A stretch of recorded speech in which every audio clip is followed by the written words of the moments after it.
success in business or sales or whatever the case may be, it's a combination of information, motivation, and then removing the interference. There's no silver bullet in sales, but on Sales Against the Odds, we're here to give you the best shot at building a sales infrastructure that helps you scale.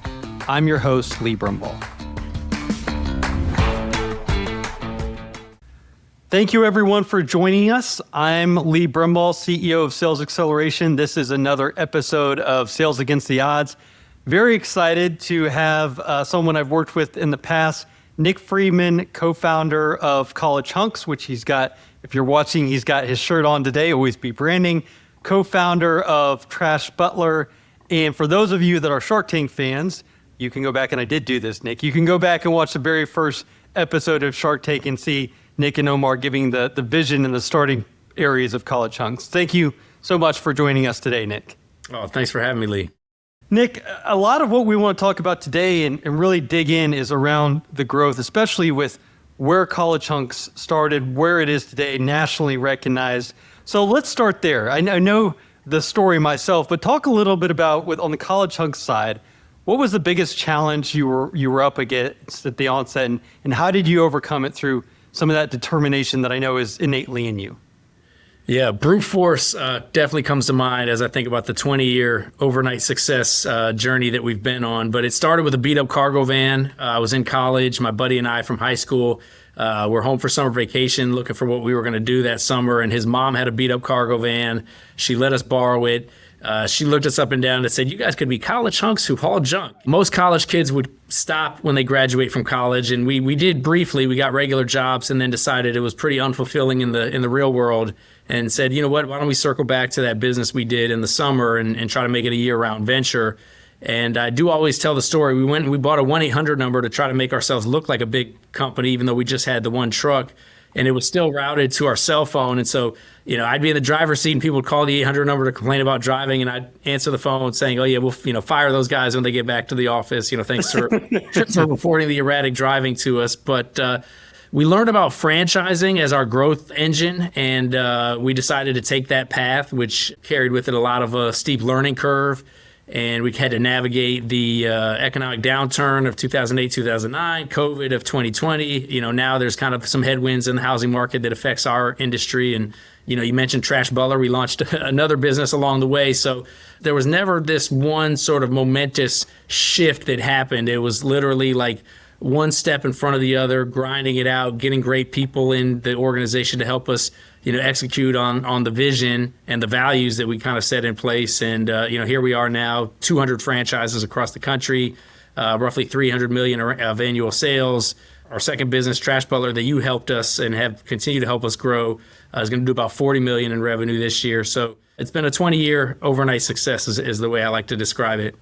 Great story. I love the fact that the mom involved in really setting your value proposition there. It's just great. It's sheer determination and will. Amazing story of how you grew. So yeah, well, leave it to a mom to kind of give you the confidence to call yourself a college hunk and use that as your company name. And then, of course, the initial asset that we needed, the beat-up cargo van, to go out and actually fulfill the work that we said we were going to be able to do for people. The next thing I want to focus on is, we've already hit this a little bit, is resiliency, right? So at the onset, you're doing a lot of the sales, and it's through resiliency, it's through grit, which is, I know, a word you like to use. But talk to me about, at the onset, how did that sales, that determination, how did that link together from just getting out and selling your brand and your vision for the company? I learned very early on that we had to be self-promoters. There was sort of like maybe a stigma around this notion of sales, or, you're trying to do something to somebody. But I heard a talk very early on in our business, and they said, if you have a business, a product or a service, if you think of it in the context of sales, you may feel like you're trying to do something to somebody, you're selling to somebody. But if you have something that helps someone, you're actually helping somebody. And any product or service of value is there to provide a solution to somebody's issue or somebody's problem.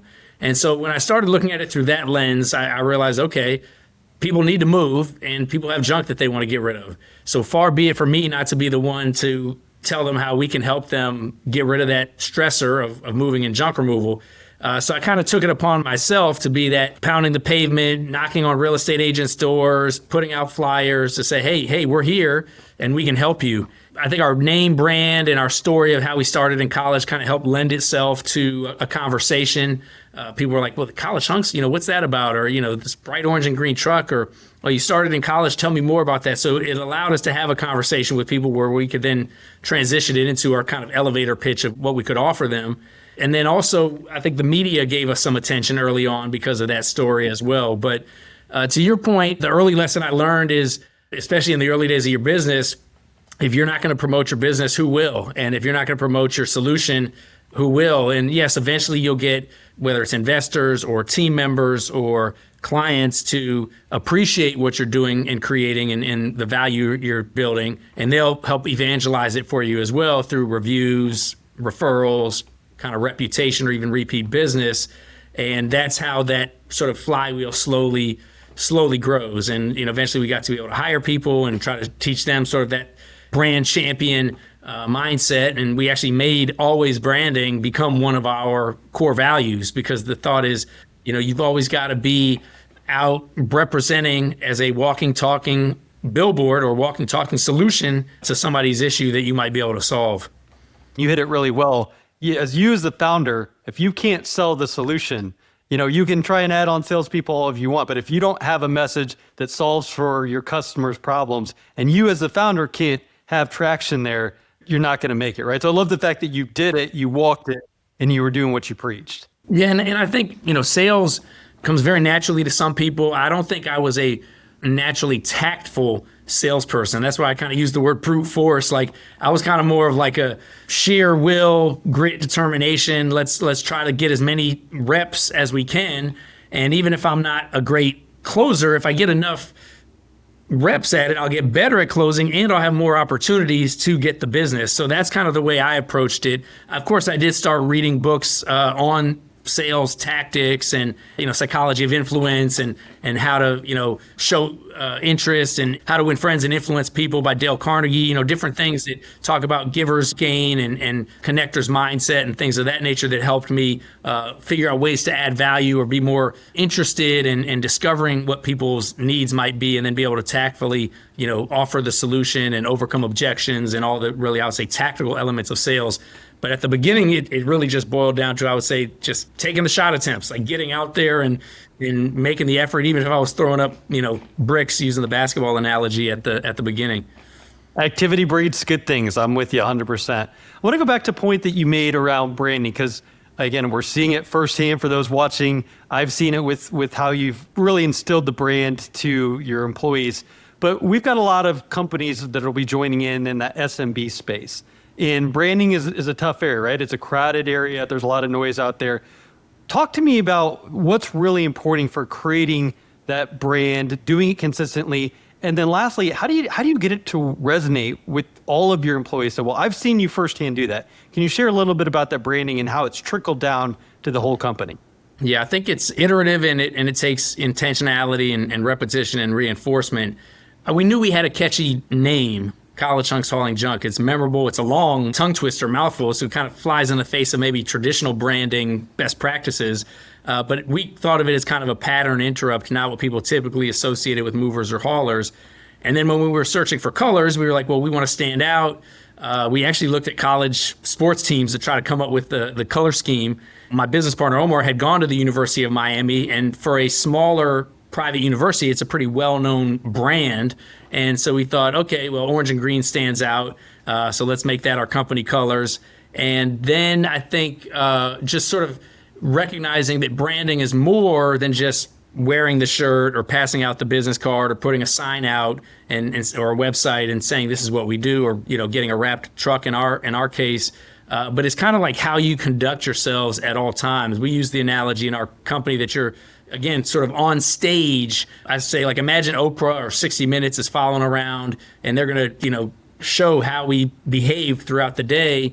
That is our brand. It's the behavior that we exhibit that then people have a perception that they make about their experience with it. And so brand touches now, it's online, it's on social media, it's on the phone call that you make if you're calling into the customer service or to the sales center. And so all of those things to me are what help build the brand or develop the brand. And it's evolved over time. I'll give an example. In the early years of the business, people kept asking us, well, how do you hire college hunks? How do you determine whether somebody's a hunk or not? And we kind of actually got a little bit sick of answering that question. So we were like, we need a better answer for that. So I give it to Omar. He came up with this acronym for hunks, which stands for honest, uniformed, nice, knowledgeable service. So we basically redefined the term hunks to be honest, uniform, nice, knowledgeable service. And that has actually become our brand promise. So now when we train our employees, we explain like, hey, when they hire, maybe if they don't know our business, a customer doesn't know our business, they might be expecting, a big, brawny, buff dude showing up. And that may or may not be the case. But what we want to instill to our clients is they're going to get a trusted, polished, friendly individual that knows how to do the work. And then that has sort of defined, I would say, what our brand represents and what people should expect. So it's sort of the emotional feeling that people have when they interact with a business. And so for anybody getting started or small business owner, whatever the case may be, your logo may evolve, taglines may evolve and things of that nature, but the brand is sort of the impression that you leave when people see, touch, interact with what it is that you do. Obviously, you've grown. You've got a significant amount of employees. We know you're in two industries, growing other companies in the service area. How do you get that frontline person who's interacting with the customer every day to buy into their selling, they're creating brand awareness, like they are part of the solution here? How do you make sure that quality stays so consistent? Because you've done it so well at College H.U.N.K.S. Yes. Again, I would say starts at leadership and it starts at communication. And then it starts with the way we enroll people into the organization when they join the company. It actually starts before that. It starts during the interview process. We try to set expectations with our job postings and our interview process. We ask about our core values, how they resonate with the person that we're interviewing, both as a franchise candidate as well as a potential employee. And we actually just unrolled kind of our official College H.U.N.K.S way playbook. It's almost like a 2.0 version that we rolled out to make sure that everybody's training their frontline employees from the same playbook when somebody joins the organization. Because as a franchise, to your point, consistency is critical. And it's not like a food business where people are coming into our stores and getting the same assembly line of sandwiches made. We're going into people's homes. We're sending team members out into the community.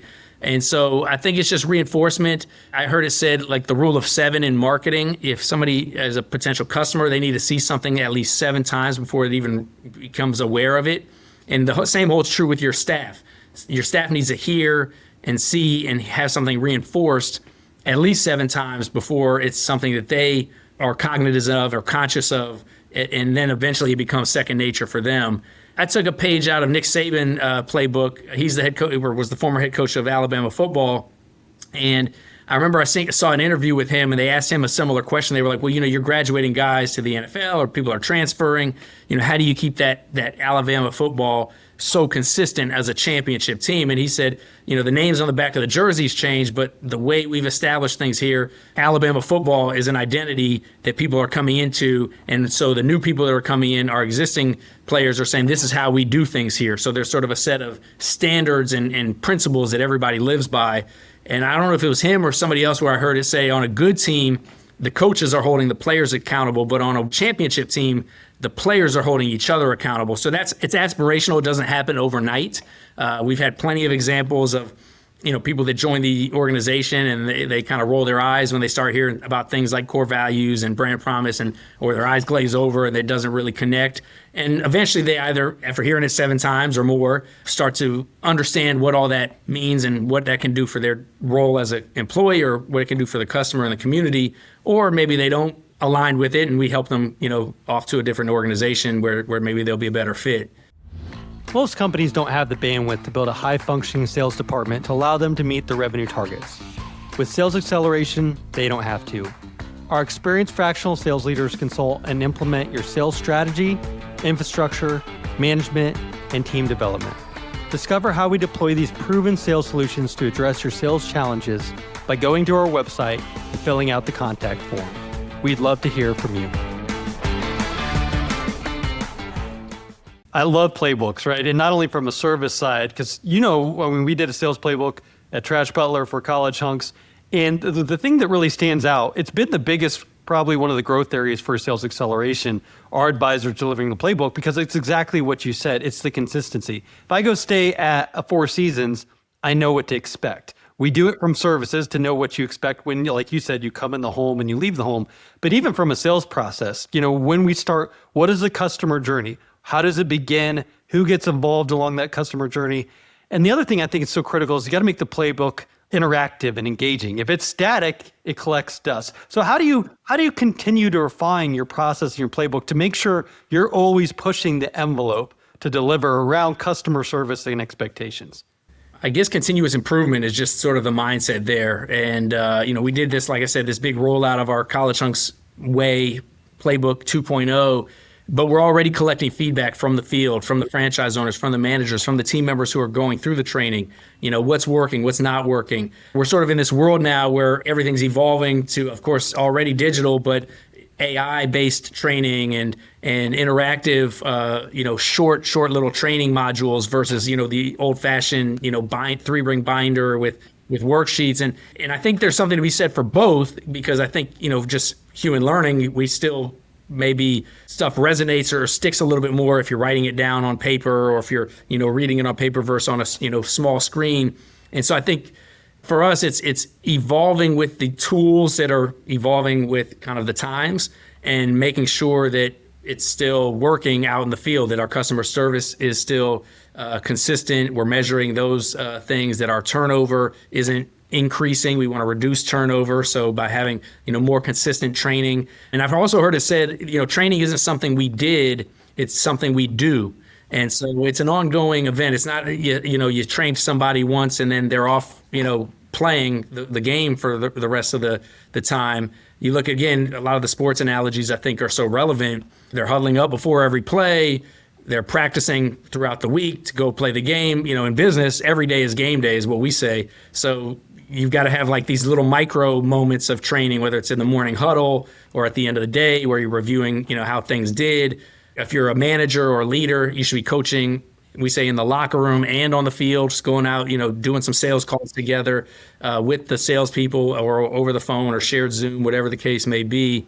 It's just continuous improvement and continuously looking for ways to, enhance the skill set of the team that's going to be out there representing. Yeah, I love that. And so many, we talk about that with so many owners that we work with in the SMB space, particularly. You're the founder, you're the CEO, you're wearing a lot of different hats. And that training typically comes in and you look at, well, I'm going to tell you about the business. I'm going to tell you a bunch of information. I'm just going to trust that you get it. But you said it well. Practice it, train it, coach around it, because you're continuously saying, I think this is how you heard it. But when you have them repeat it back, it's often very different. And I love the ability too, you said it, using the tools out there. We have a new productivity partner called Yodlee, and you can go in and do coaching feedback. You can set it up for different times of the day. You've got AI features that can say, here's where you were lacking in his sales call objection handling. There's so much that you can do in the coaching world nowadays that makes it engaging, makes it interactive, and makes it sticky. The other thing that came to mind as you were talking, I always say that, and I don't know if I borrowed this from Tony Robbins or what, but success in business or sales or whatever the case may be, it's a combination of information, motivation, and then removing the interference. So information is like, how do you do something? But it was Tony Robbins who said, if all we needed was information, we'd all be billionaires, we'd all have six-pack abs, because how to get in shape. You can chat GPT, how do I sell XYZ, or how do I do ABC? So you need to have the information on how to do it. But then you also have to have the motivation or the drive or the want to do it. And motivation usually comes with both intrinsically, internally, or externally. And so at College H.U.N.K.S, we say our motivation is driven by our purpose. Our company purpose is to move the world. It's basically a double meaning. It's making a positive impact in people's lives. So we want our team members to really see that sort of North Star as like, I'm here to make an impact in somebody. And so this is why I'm doing what I'm doing. And then the interference is the stuff that, whether it's negative self-talk or we get discouraged from that 99th no that we heard on the sales call, or we're not hitting our numbers, or we're not closing those deals, or we're not hitting our projections. So how do you remove that interference to just kind of keep picking yourself up to keep going, which I guess comes back to that grit, resilience, no quit mindset that we started with. Especially for helping our team members be successful, removing that interference, creating clarity for them is so important. It's not just the accountability piece, it's being a resource, being a leader. I think that's what you've done so well in your company. Obviously, you can tell I'm an avid reader and listener. I try to just like digest all this stuff and apply it to what we're doing. But, a great coach is somebody that can hold their team members accountable without their team members being resentful about it. And you've got to be able to show your team member that accountability comes with basically wanting to be better and me wanting you, my team member, to be better. It's not just because it affects my paycheck, but it's literally like I care about your success as well in the field. And so I'm trying to help you be better and holding you accountable to be your best self.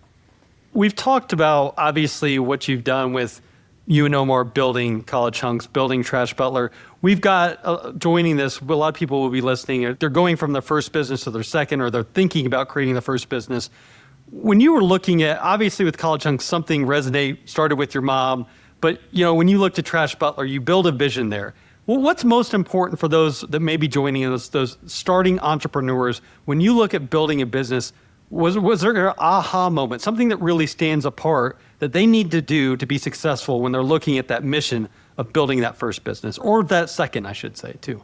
Number one, if it's your second business, make sure that it's not just a shiny object that you're chasing after at the detriment of your core business. When we launched into Trash Butler, we kind of already had a good foundation with College H.U.N.K S. We had a good leadership team. We saw that it was somewhat adjacent to what we had done in terms of our subject matter expertise and skill set with managing a decentralized labor force. There were some nuanced, obviously, differences to the business. Trash Butler's not franchised. It's more B2B versus business to consumer. I use this framework I call the 4 Fs. When you're looking at whether it's to buy a franchise to grow yourself, whether it's to start a business from scratch, start a second business, fit, family, financial, and fun, or fulfillment. And so the fit is there a transferable skill set? Is this something that I can actually apply my talents to and be good at? The family piece is whether it's spouse, parents, neighbors, inner circle. Do they believe in this venture that I'm getting ready to pursue? Because the last thing you want to have happen is you get into something, because every business is going to be 10 times harder than you thought it was when you got into it. The last thing you want to have is somebody saying, I told you shouldn't do that business. You want your inner circle to be, cheerleading and championing for you, because things are going to be tough. The financial piece is when you run the projections, is the time and the money that you're going to have to invest worth the return that you're hoping to get. So you've got to have some sort of financial pro forma or projection. Obviously, they're always optimistic, but does the conservative model still paper out to make it a worthy endeavor to pursue? And then the fun factor or fulfillment factor is like, can I see myself getting out of bed in the morning and doing this? Now, I would say I didn't wake up or grow up saying I want to envision moving furniture or hauling junk or owning a big moving and hauling business. And I don't think our franchise owners said that either. What I enjoy, and I think what our franchise owners enjoy and what they recognize as fun about our business, is the coaching component of the frontline team members, being able to mentor and develop those young minds, the branding and marketing, having sort of a creative brand in a more traditional industry. You're able to stand out and make yourself known, have some creative approaches to marketing and community impact. So those are the things that I enjoy, that is fun for me. I think our franchise owners find fulfillment in that as well. So those would be, I would say, looking at it through those 4 lenses, those 4 Fs, I think could be helpful. I love 4 Fs. That's going to stick with me. And some areas that, I didn't think about, really having family alignment is a great point, but you alluded to it. You need something. At the end of the day, we all want to wake up in the morning and have something that gives us energy. And it doesn't have to be, like you said, that you loved moving things. It was all the creativity that you put around it. So really well put as you look at, especially as the next business too. And that energy is, there's such thing called an entrepreneurial roller coaster where, one day you're having a breakdown, the next day you're having a breakthrough. I mean, there's a reason they think, entrepreneurs have some, manic tendencies, because, you're riding this emotional roller coaster. Things are never easy as you hope they'd be. It takes longer to get to the vision than you hoped it would be, unless, you're one of these unicorns that the media touts. But even behind the scenes, those unicorns probably took a long time to develop before they really blew up. Being able to have that steady mindset and sort of curtail the downs, remove the interference when things are tough, and have the confidence to sort of keep pursuing that vision. You talked about having a vision from the very beginning. So if you do embark on that journey, having a 3-year sprint that you're working towards, and maybe it pushes out to 6 years or 9, or in our case, 20 years, and we're going to keep pushing it out. And so I think being able to have that, those milestones and that big picture that you're trying to build towards. All right, well, I've got one hot seat question for you. Now, I mentioned to the beginning audience that you were on the first episode of Shark Tank. I know you've done Undercover Boss. You've done a few of these different things, which has been great for not only your employees, but your brain and what you learned out of it. But anything interesting that you'd share, like any funny story, anything interesting that as you've gone through also this kind of media area as well that stood out from Shark Tank or Undercover Boss or any of the others that you've been a part of? The one that pops into my head was sort of media based. We did this thing called Red Bull Fluke Tag last year. If you look it up, College H.U.N.K.S Red Bull Fluke Tag. It's this different promotional tour that Red Bull does, touring around different cities, and competitors or I guess contestants enroll or apply to participate, and you have to build a man-made flying machine and launch off of a 30-foot platform into water, because the Red Bull is supposed to give you wings. Oh, it gives you wings, yeah. We created one called College H.U.N.K.S Flying Junk. I guess I drew the shortest straw because only one person is the one that gets actually launched in the machine. The other 4 people push you off the platform. So Omar, my business partner, got to be one of the pushers, and I'm the one who flew off this platform.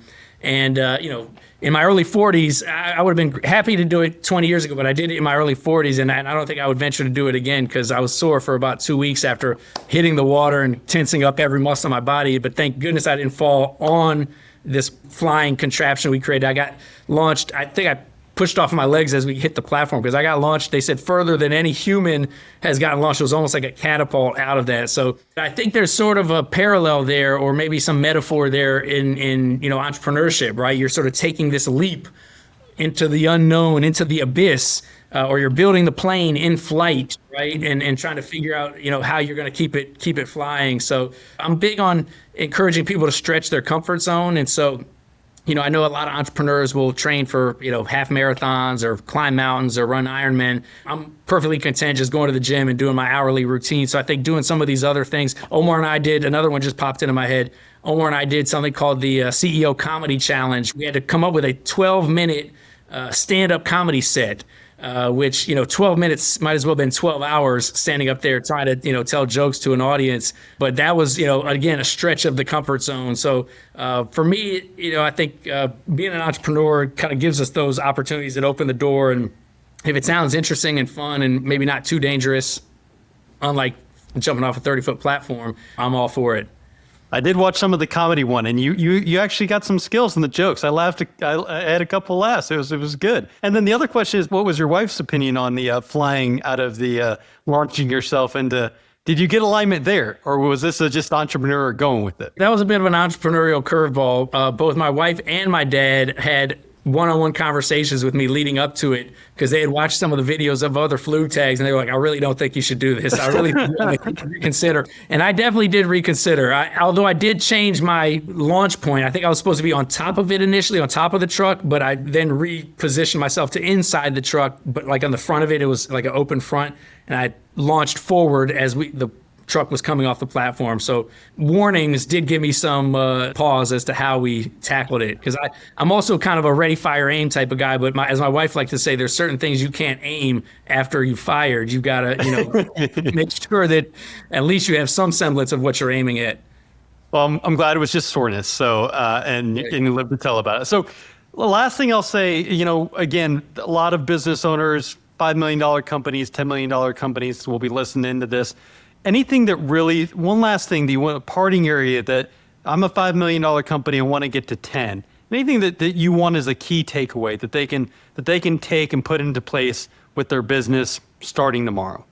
There's a book, I think Dan Sullivan wrote it, called 10X is Easier Than 2X.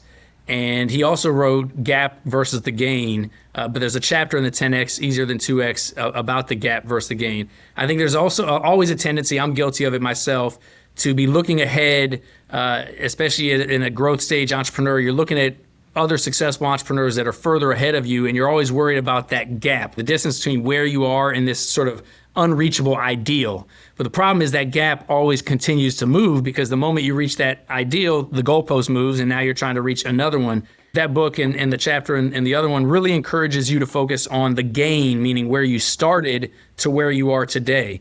Anybody who started a business already has a lot to be proud of and consider themselves successful, especially as you mentioned, whether it's $1 million, $5 million. I think I saw a statistic, less than 98% of small businesses ever make it to $1 million in annual revenue. And so, to know that you're already in that sort of elite air puts you in a mindset of gratitude. That doesn't mean you stop striving for gradual improvement or maximizing potential or even 10xing your business, but it allows you to do it, I think, in a way where you're not sort of like feeling with a place of scarcity or glass half full. You're approaching business every day with a place of abundance, a place of gratitude, and I think it puts you in a headspace where you can lead a lot more effectively. You're not leading from a place of fear or greed, and so I think I would encourage that, either looking at that chapter or just kind of contemplating the continued journey, to do it from be proud of how far you've come and now be excited about how much further you can take this from a potential standpoint. And don't get complacent. I think Nick Saban also said complacency leads to bad decisions lead to bad outcomes. So, if you're in that 5 to 10 million, or even, 1 to 5 or 10 to 50, whatever the case may be, there's also sometimes a tendency to become complacent, and that could be a dangerous place as well. Yeah, I really like that, Nick. I will definitely check out the book, check out the chapter. And you're right. Our entrepreneurs have a lot to be proud of. Just having the ability to see the vision of where they want to go and have the initiative, take the risk to go out and do it and accomplish something is amazing. So, well, Nick, I really appreciate you joining us today. This has been great. I'm Lee with Sales Against the Odds. Again, we're focused on giving business owners tangible solutions that we can put into place. Nick, thanks for joining us. Thanks, Lee. You've been listening to Sales Against the Odds. Be sure to hit that follow button so you never miss an episode. And if you want more resources on scaling sales, check out our website at salesxceleration.com.